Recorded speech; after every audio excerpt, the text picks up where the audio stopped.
Active voice and passive voice. Observe the following. ప్రస్తుతం మనం active voice మరియు passive voice అనేటువంటి ఒక న్యూ టాపిక్ని నేర్చుకోబోతున్నాం. Please observe the sentences. Raghuram prepares a nice model.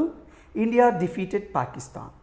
We know prepares is a verb in the first sentence. Defeated is the verb in the second sentence. Here, the verbs prepares and defeated indicate that the subjects are doing an action. So, such verbs are in active voice. ఈ prepares అనే verb Raghuram అనే subject గురించి అతను పని చేస్తున్నాడు అని తెలియచేస్తుంది. గమనించండి, రఘురామ్ ప్రిపేర్స్ అంటే రఘురామ్ ప్రిపేర్ చేస్తున్నాడు అంటే రఘురామ్ పని చేస్తున్నాడు అని తెలియచేస్తుంది. ఇండియా డిఫీటెడ్ భారతదేశం ఓడించింది. ఈ డిఫీటెడ్ అనేటువంటి పదము ఈ ఇండియా అనేటువంటి సబ్జెక్టు పని చేస్తున్నట్టుగా తెలియచేస్తుంది. సో ఇక్కడ ఇచ్చినటువంటి ఏజెంట్స్ రఘురామ్ అండ్ ఇండియా అనేటువంటి ఏజెంట్స్, వీటినే మనం సబ్జెక్ట్స్ అంటాం. ఇవి పని చేస్తున్నాయి అని చెప్పేసి ఇక్కడ ఇచ్చినటువంటి ప్రిపేర్స్ అండ్ డిఫీటెడ్ అనే వర్బ్స్ తెలియచేస్తున్నాయి. కాబట్టి ఇక్కడ వర్బ్ యాక్టివ్ వాయిస్లో ఉంది అని చెప్పి అర్థం. Okay, when the verbs indicate that the subjects or agents are doing an action, such verbs are in active voice. మనకి వాక్యంలో ఇచ్చినటువంటి సబ్జెక్ట్స్ లేదా ఏజెంట్స్ పని చేస్తూ ఉన్నారు అని వర్బ్ తెలియచేసినట్లయితే ఆ వర్బ్స్ని మనము యాక్టివ్ వాయిస్లో ఉన్నట్టుగా అనుకోవాలి. Observe the third sentence and fourth sentence. A nice model is prepared by Raghuram. Pakistan was defeated by India. Observe the underlined words. Is prepared, was defeated. Those are verbs in the sentence. ఇక్కడ underline చేసినటువంటి పదాలు is prepared and was defeated. ఆ రెండు కూడా verbs అని చెప్పి మనము చెప్తాము. Now those verbs indicate that the subjects undergo the action. So such verbs are in passive voice. Observe, those verbs indicate that the subjects undergo the action. ఇక్కడ సబ్జెక్ట్స్ని అవి ఏమని తెలియచేస్తున్నాయి? ఈజ్ ప్రిపేర్డ్, వాజ్ డిఫీటెడ్ అనేటువంటి verbs అక్కడ subjects పని చెయ్యటలేదు, పని ఫలితాన్ని పొందుతున్నాయి అని చెప్పి మనకు తెలియచేస్తుంది. కాబట్టి అక్కడ వర్బ్స్ ప్యాసివ్ వాయిస్లో ఉన్నట్టుగా మనము అనుకోవాలి. A nice model is prepared, ఒక మంచి మోడల్ ప్రిపేర్ చేయబడింది. సో అక్కడ నైస్ మోడల్ అనే సబ్జెక్టు పని చేయలేదు, పని ఫలితాన్ని పొందుతూ ఉంది. పాకిస్తాన్ వాజ్ డిఫీటెడ్, పాకిస్తాన్ ఓడించబడింది అంటే పాకిస్తాన్ పని చేయలేదు, పని యొక్క ఫలితాన్ని పొందింది అని చెప్పి ఇక్కడ ఇచ్చినటువంటి వర్బ్స్ మనకి తెలియచేసాయి. కాబట్టి సర్చ్ verbs are in passive voice. కాబట్టి అక్కడ వర్బ్స్ ప్యాసివ్ వాయిస్లో ఉన్నట్టుగా మనము అనుకోవాలి. సో ఈ విధంగా యాక్టివ్ వాయిస్ అంటే సెంటెన్స్లో సబ్జెక్టు పని చేస్తుంది అని వర్బ్ తెలియచేస్తే ఆ వర్బ్ యాక్టివ్ వాయిస్లో ఉన్నట్టు. ప్యాసివ్ వాయిస్ అంటే సెంటెన్స్లో ఉన్న సబ్జెక్టు పని యొక్క ఫలితాన్ని పొందుతుంది అని మనకి వర్బ్ తెలియచేస్తే అక్కడ వర్బ్ మనకి ప్యాసివ్ వాయిస్లో ఉన్నట్టు. ఇక్కడ ఫస్ట్ అండ్ సెకండ్ సెంటెన్సెస్లో ప్రిపేర్స్, డిఫీటెడ్ అనేటువంటి వర్బ్స్ యాక్టివ్ వాయిస్లో ఉన్నట్టుగా తెలియచేస్తున్నాయి. థర్డ్ అండ్ ఫోర్త్ సెంటెన్సెస్లో ఈజ్ ప్రిపేర్డ్, వాజ్ డిఫీటెడ్ అనేటువంటి ఆ వర్బ్స్ ప్యాసివ్ వాయిస్లో ఉన్నట్టుగా మనకి తెలియచేస్తున్నాయి. How to transform active voice into passive voice? In the examinations, we are asked to transform a sentence of active voice into a sentence of passive voice. మనకి active voice ఇచ్చి passive వాయిస్లోకి change చేయమని అడగడం జరుగుతుంది. There are some rules. Active voice నుంచి passive వాయిస్కి change చేయడానికి జనరల్గా కొన్ని రూల్స్ ఉంటాయి మనకి. First sentence, object in active voice becomes subject in passive voice. Active వాయిస్లో ఉన్న ఆబ్జెక్ట్ని ప్యాసివ్ వాయిస్లో సబ్జెక్ట్గా చేంజ్ చేయాలి. Second one, a new be form is added. ఒక క్రొత్త బీ ఫామ్ని, హెల్పింగ్ వర్బ్ని మనము తీసుకురావాలి. As per the verb form in active voice. Active వాయిస్లో ఉన్నటువంటి టెన్స్ ఫామ్ ఆధారంగా ఒక కొత్త బీ ఫామ్ని మనము తీసుకొని రావాలి. Third one, past participle of the verb is return. మనకి యాక్టివ్ వాయిస్లో ఏ వర్బ్ అయితే ఇచ్చారో ఆ వర్బ్ యొక్క పాస్ట్ పార్టిసిపుల్ V3ని మనం రాయాలి. Fourth one, generally add the preposition by. సాధారణంగా బై అనే ప్రపోజిషన్ని మనం ఇక్కడ ఈ V3 తర్వాత యాడ్ చేయాలి. Next subject in active voice becomes object in passive voice. Okay, ఈ 5 రూల్స్ ఉంటాయి. Don't confuse, come again. First rule, active వాయిస్లో ఉన్న ఆబ్జెక్ట్ని ప్యాసివ్ వాయిస్లో సబ్జెక్ట్గా రాయాలి. సెకండ్ వన్, ఒక కొత్త బీ ఫామ్ని, దీన్నే హెల్పింగ్ వర్బ్ అని కూడా చెప్తాం. ఇది యాక్టివ్ వాయిస్లో ఉన్న వర్బ్ ఆధారంగా బీ ఫామ్ని మనం తీసుకురావాలి. థర్డ్ వన్, వర్బ్ యొక్క పాస్ట్ పార్టిసిపుల్ రూపాన్ని రాయాలి. ఫోర్త్ వన్, సాధారణంగా బై అనే ప్రపోజిషన్ని యాడ్ చేయాలి. లాస్ట్ వన్, యాక్టివ్ వాయిస్లో సబ్జెక్ట్ ఏదైతే ఉందో దాన్ని మనము ప్యాసివ్ వాయిస్లో ఆబ్జెక్ట్గా మనము రాయాల్సి ఉంటుంది. ఈ 5 రూల్స్ మనము ఫాలో అవ్వాలి. Next, while changing subjects or objects into the corresponding voice we observe the below pronouns. సహజంగా మనం యాక్టివ్ వాయిస్ నుంచి ప్యాసివ్ వాయిస్కి, ప్యాసివ్ వాయిస్ నుంచి యాక్టివ్ వాయిస్కి మార్చేటప్పుడు మనం చెప్పుకున్నాం సబ్జెక్ట్స్ని ఆబ్జెక్ట్స్ చేయాలి, ఆబ్జెక్ట్స్ని సబ్జెక్ట్స్ చేయాలి అని చెప్పి. జనరల్గా నౌన్స్ వస్తే ఏ ప్రాబ్లం లేదు, బట్ ప్రొనౌన్స్ వస్తే మాత్రం ఈ విధంగా మనం చేంజ్ చేయాలి. ఐ అనే సబ్జెక్ట్ ఉంటే దాన్ని మీ అనే ఆబ్జెక్ట్గా మార్చాలి. ఒకవేళ మీ అనే ఆబ్జెక్ట్ ఉంటే ఐ అనే సబ్జెక్ట్గా మార్చాలి. నెక్స్ట్, వి అనే సబ్జెక్ట్ ఉంటే అస్ అనే ఆబ్జెక్ట్గా రావాలి. యు అనే సబ్జెక్ట్ ఉంటే యు అనే ఆబ్జెక్ట్గా రావాలి.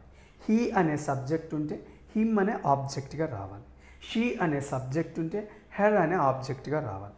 ఇట్ అనే సబ్జెక్ట్ ఉంటే ఇట్ అనే ఆబ్జెక్ట్గా రావాలి. దే అనే సబ్జెక్ట్గా ఉంటే దెమ్ అనే ఆబ్జెక్ట్గా రావాలి. ఈ ప్రొనౌన్స్లో మాత్రం మనకి చేంజ్ అవుతాయి, నౌన్స్ మాత్రం చేంజ్ అవ్వవు. రాజు ఉంటే రాజు అని, లక్ష్మణుని ఉంటే లక్ష్మణను, సీత అని ఉంటే సీత అని మనం రాయటం జరుగుతుంది, అవి నౌన్స్ కాబట్టి. బట్ ప్రొనౌన్స్ ఉంటే ఈ విధంగా మనం చేంజ్ చేసుకోవాలి. ఈ ప్రొనౌన్స్ స్ట్రక్చర్ని అబ్జర్వ్ చేయండి.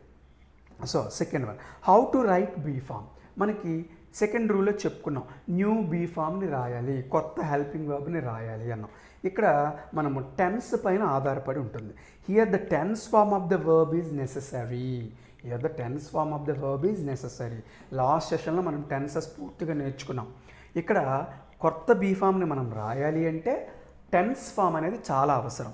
వి add be form before the subject after the subject as for the given tense form. We add be form after the subject as for the given tense form. మనం subject రాసిన తర్వాత be ఫామ్ని రాయాలి. ఈ కొత్త be ఫామ్ని రాయాలి అంటే అక్కడ మనకి యాక్టివ్ వాయిస్లో ఇచ్చినటువంటి టెన్స్ ఆధారంగా కొత్త బీ ఫామ్ని రాయాల్సి ఉంటుంది.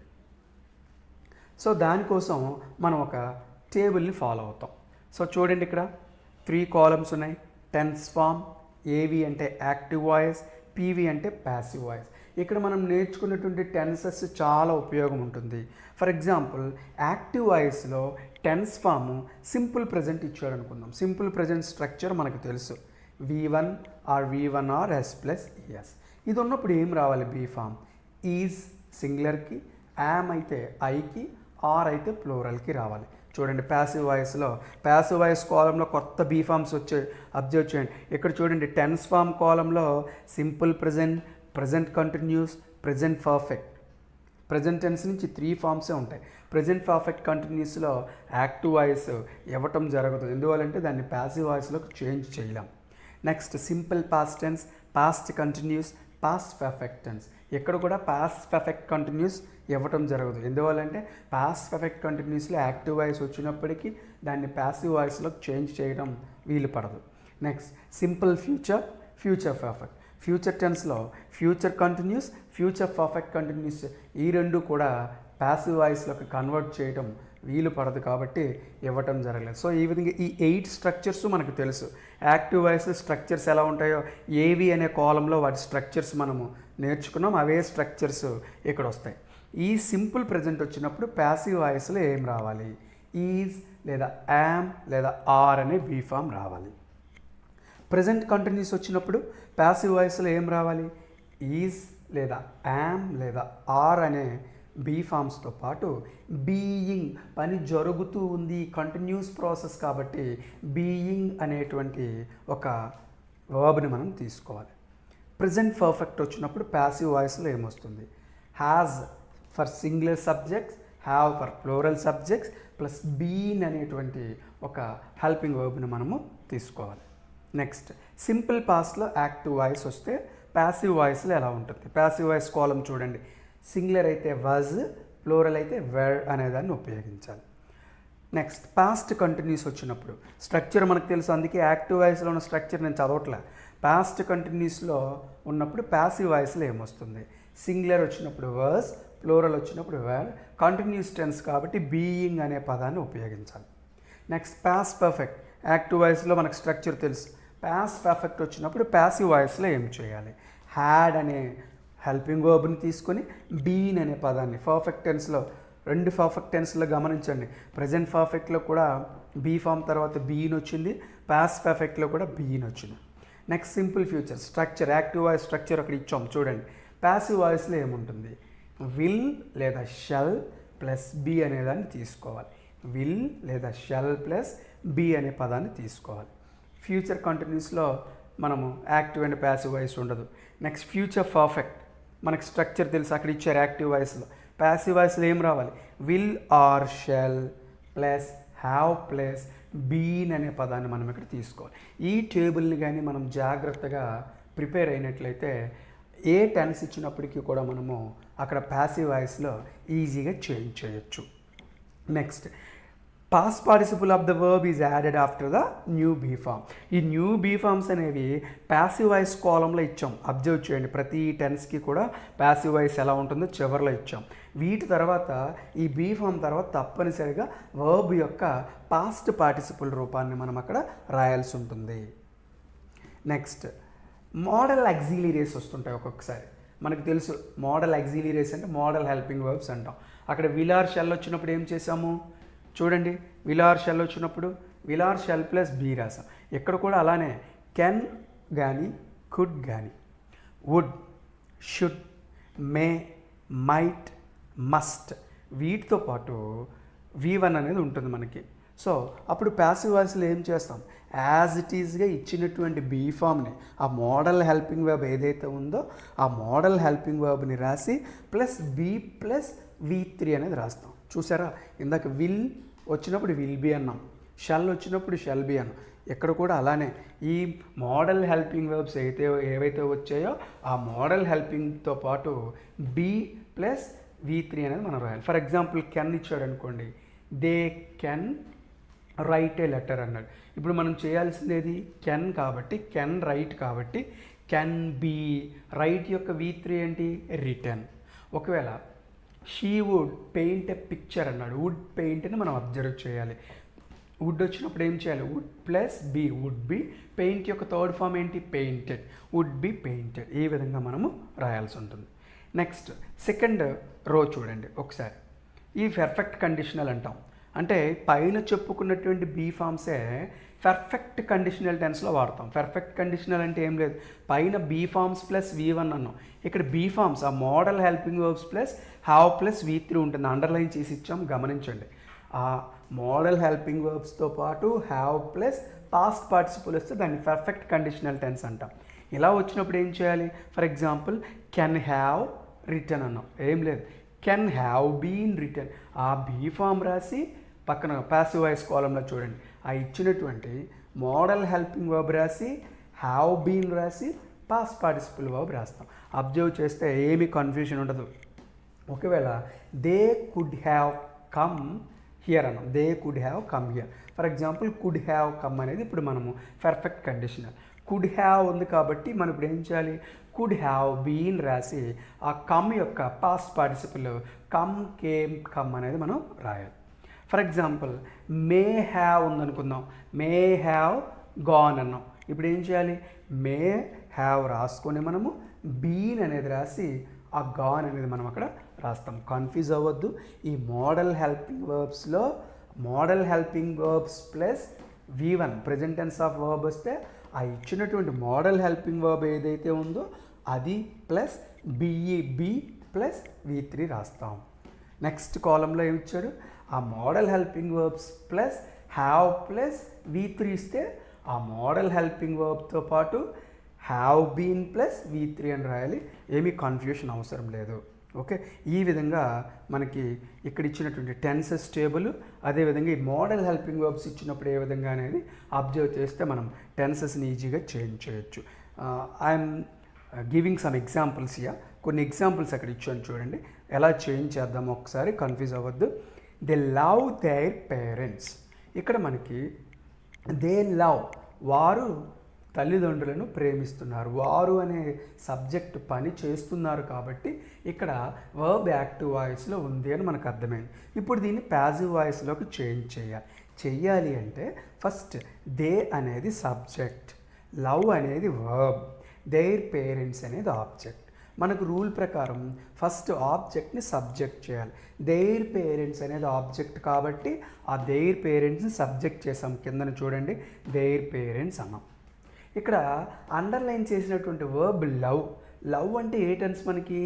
Simple present tense. టేబుల్ దగ్గరికి రండి, చూడండి ఫస్ట్లో సింపుల్ ప్రెజెంట్ V1 ఇచ్చాడు కదా. ఇప్పుడు ప్యాసివ్ వాయిస్ ఏం రావాలి? ఈజ్ కానీ, యామ్ కానీ, ఆర్ కానీ రావాలి. ఇప్పుడు దేర్ పేరెంట్స్ అనేది ప్లోరల్ కాబట్టి ఆర్ని ఉపయోగించాం. మరి థర్డ్ రూల్ ఏంటండి? వర్బ్ యొక్క పాస్ట్ పార్టిసిపుల్ రావాలి. Love, loved, loved. So loved అనేది రాసి generally add preposition by. By అనే ప్రిపోజిషన్ యాడ్ చేయాలి. యాడ్ చేసాం. Next subject. యాక్టివ్ వాయిస్లో సబ్జెక్ట్ ఏంటి? They. It becomes object. They అనేది ప్యాసివ్ వాయిస్లో ఆబ్జెక్ట్ అవ్వాలి. సో దేకి ఆబ్జెక్ట్ ఏది అని ఇందాక మనం చెప్పుకున్నాం. చూడండి ఇక్కడ changing pronouns into subjects and objects. They becomes them. ఇక్కడ దే అనేది దెమ్ అవుతుంది కాబట్టి సో దెమ్ అనేది చేసాం. ఈ విధంగా దే లవ్ దేర్ పేరెంట్స్ అన్నప్పుడు their parents are loved by them. ఈ విధంగా మనము చేయాలి. Second one, Geetha is evaluating the script. Subject Geetha, is evaluating verb, the script object. Object become subject, the script అనేది మరలా సబ్జెక్ట్ అవుతుంది. ది స్క్రిప్ట్ చేసాం. Is evaluating is present continuous. ఇక్కడ second structure చూడండి, is, am, are plus ing form. ఏమొస్తుంది? Be form. Passive వాయిస్లో చూడండి, is లేదా ఆమ్ లేదా ఆర్ ప్లస్ బీయింగ్ రావాలి. సరే, దిస్ స్క్రిప్ట్ అనేది సింగులర్ కాబట్టి ఈజ్ యాడ్ చేసాం. కంటిన్యూస్ టెన్స్లో ఉంది కాబట్టి బీయింగ్ అనేది యాడ్ చేసాం. నెక్స్ట్ ఎవాల్యుయేట్, ఎవాల్యుయేటెడ్, ఎవాల్యుయేటెడ్ అనేటువంటి వర్బ్ని తీసుకొచ్చాం. మనకు తెలుసు బై అనే ప్రపోజిషన్ యాడ్ చేయాలి. యాడ్ చేసాం. గీత సబ్జెక్ట్ని ఆబ్జెక్ట్ చేస్తాం. గీత. ఈ విధంగా ఇప్పుడు ప్యాసివ్ వాయిస్లో చూడండి, the script is being evaluated by Geetha. ఈ విధంగా మనము ప్యాసివ్ వాయిస్లోకి చేంజ్ చేసాం. Look at the third sentence. Akbar ruled Delhi. Subject Akbar, ruled verb, Delhi object. So ఆబ్జెక్ట్ని సబ్జెక్ట్ చేయండి. నౌన్ యాజ్ ఇట్ ఈజ్గా వస్తుంది. ఢిల్లీ, ఢిల్లీ నోట్ చేసాం. రూల్డ్. సో అక్కడ వర్బ్ ఏంటి? రూల్డ్. రూల్డ్ అంటే పాస్ట్ టెన్స్ ఆఫ్ వర్బ్, అంటే సింపుల్ పాస్ట్ టెన్స్. ఫోర్త్ కాలం చూడండి, ఇక్కడ సింపుల్ పాస్ట్ V2. ఏమొస్తుంది? ప్యాసివ్ వాయిస్ అబ్జర్వ్ చేయండి. Was, are, were. సింగులర్ అయితే వాజ్, ప్లూరల్ అయితే వేర్. సో మరి ఇక్కడ ఢిల్లీ అనేది సింగులర్ కాబట్టి వాజ్ యాడ్ చేసాం. రూల్ యొక్క థర్డ్ ఫామ్ V3 ఏంటి? Rule, ruled, ruled. Ruled add చేసాం. బై అనే ప్రపోజిషన్ యాడ్ చేస్తాం. Akbar subject, it becomes object. Noun as it ఈస్గా వస్తుంది. Delhi was ruled by Akbar. Fourth one, he had driven a car. Subject he, had driven verb, a car object. Object becomes subject, a car. Had driven is the verb of past perfect tense. Come to the table. Past perfect tense, had plus V3 active voice. Come to the passive voice, had plus been. So write had been. So what is the past participle of driven? Yes, it is driven. Right? By. He becomes object, him. So ఇక్కడ చూడండి, ఈ had driven ఏ కార్లో ఏ car అనే ఆబ్జెక్ట్ని subject చేసాం. Had driven అనేది past perfect కాబట్టి structure ప్రకారం టేబుల్లో మనం గమనించాం. Had been third form V3 ఏంటి? డ్రైవెన్. బై యాడ్ చేస్తాం. He becomes him. ఈ విధంగా మనం చేంజ్ చేయాలి. Come to the fifth sentence. I shall watch a movie tomorrow. I shall watch a movie tomorrow. I subject, shall watch verb, A movie object. ఈ object తర్వాత ఉండేవన్నీ కూడా మనం object compliments అని చెప్పుకుంటాం. టుమారో ఇలాంటివన్నీ కూడా. సో వాటిని అలా ఉంచండి. ఫస్ట్ ఆబ్జెక్ట్ ఏది మనకి? ఏ మూవీ. దాన్ని సబ్జెక్ట్ చేయండి. ఏ మూవీ చేసాం. షెల్ వాచ్ అంటే మనకి ఏ టెన్స్ ఇక్కడ గమనించండి. Will or shall plus V1 simple future ఉన్నప్పుడు ఏం చేయాలి? విల్ ఆర్ షెల్ రావాలి మనకి. So a movie, shell. మనం స్ట్రక్చర్లో చూసాం సింపుల్ ఫ్యూచర్ టెన్స్లో ఆ మోడల్ హెల్పింగ్ వర్బ్తో పాటు బీ రావాలి అన్నాం. ఏ మూవీ షెల్ బీ. వర్బ్ ఏంటి? వాచ్. దాని థర్డ్ ఫామ్ ఏంటి? వాచ్డ్. వాచ్డ్ రాసాం. ఇక్కడ మనకి ఆబ్జెక్ట్ కాంప్లిమెంట్స్ ఉన్నాయి కాబట్టి ఆ మిగిలినటువంటి ఆబ్జెక్ట్ కాంప్లిమెంట్స్ ఏవైతే ఉన్నాయో ఆబ్జెక్ట్ తర్వాత ఎడిషనల్ పార్ట్స్ చాలా ఉంటూ ఉంటాయి. ఆ పార్ట్స్ని ఇక్కడ మనము ఈ V3 తర్వాత రాయాల్సి ఉంటుంది. ఇక్కడ బై మీ అనేది యాడ్ చేసినా పర్లేదు, చేయకపోయినా పర్వాలేదు. ఎందువల్లంటే వర్బ్ తర్వాత మనం ఆబ్జెక్ట్ కాంప్లిమెంట్స్ ఎడిషనల్ పార్ట్స్ రాసాం కాబట్టి ఇలా వదిలేసిన ప్రాబ్లం లేదు, లేదా బై మీ అని నోట్ చేసి ఇలా పుట్టిన బ్రాకెట్స్లో ఉంచిన ప్రాబ్లం లేదు. So a movie shall be watched tomorrow. No, ఇలా వదిలేస్తే సరిపోతుంది. ఎడిషనల్ పార్ట్ మనము బై మీ అని రాయాల్సినటువంటి అవసరం అయితే ఏమీ లేదు. Next, they could have done it for us. So ఇక్కడ షెల్ వాచ్ అన్నాం, దాని ప్లేస్లోనే కెన్, కుడ్, మే, మైట్ ఏవి వచ్చినా షెల్ ఉన్నప్పుడు షెల్ బీగా రాసాము. Can be, may be, might be, would be, ఇలాగే మనం రాస్తాం. No problem in that. Next, come to the last sentence. They could have done it for us. They subject, could have done verb, it object, for us additional part. ఈ for us అనేది additional part అలా ఉండేవండి. So ఇప్పుడు మనము object ఏంటి? It. దాన్ని subject చేయండి, it. Could have done అన్నాం, ఇందాక చెప్పుకున్నాం మనం.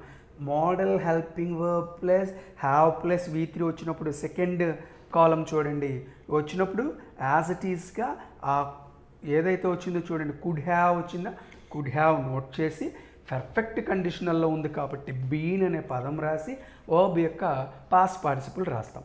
So could have been done, మనకి పైన ఉంది డన్ అనేది, ఆ డన్ మనం రాస్తాం. చెప్పాం మనము ఈ అడిషనల్ పార్ట్ ఆబ్జెక్ట్ తర్వాత ఇచ్చినటువంటి అడిషనల్ పార్ట్స్ని ఈ V3 తర్వాత రాస్తాము. ఈ బై సబ్జెక్ట్ ఆబ్జెక్ట్ అనేది నోట్ చేసిన ప్రాబ్లం లేదు, నోట్ చేయకపోయినా ప్రాబ్లం లేదు, నోట్ చేసి బై దమ్ అనేది ఇలా బ్రాకెట్లో ఉంచిన ప్రాబ్లం లేదు. సో ఈ విధంగా మనం యాక్టివ్ వాయిస్లో ఉన్నటువంటి సెంటెన్సెస్ని ప్యాసివ్ వాయిస్లోకి చేంజ్ చేయాలి. ఇవి బాగా ప్రాక్టీస్ చేయండి. నెక్స్ట్ సెషన్లో మనము ఇంట్రాగేటివ్ సెంటెన్సెస్ని ప్యాసివ్ వాయిస్లోకి ఎలా చేంజ్ చేస్తామనేది నేర్చుకుందాం. Thank you for watching.